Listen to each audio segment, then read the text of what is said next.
Здравствуйте, компания Прогресс Авто и краткий обзор мини-трактора Исеки ТУ-135. Мини-трактор с колеей 77 сантиметров, полноприводный, трехцилиндровым двигателем в районе 15 лошадиных сил, с двухточечной навесной системой. Фреза у нас здесь 110, ножи новые, просто износа нет.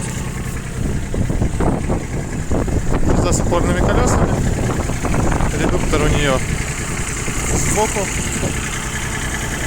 По части косметики все отлично с трактором. Есть, конечно, замечания, нарекания, но не критично, поэтому в принципе по использованию никаких вопросов нет. Наработка.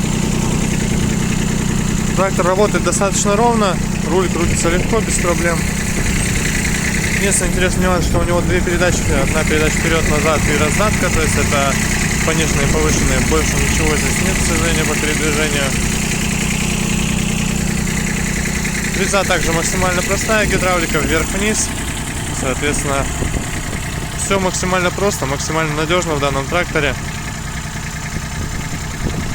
И подойдет он для использования в любых практически условиях, поэтому Исеки ТУ-135, компания Прогресс Авто, приезжайте.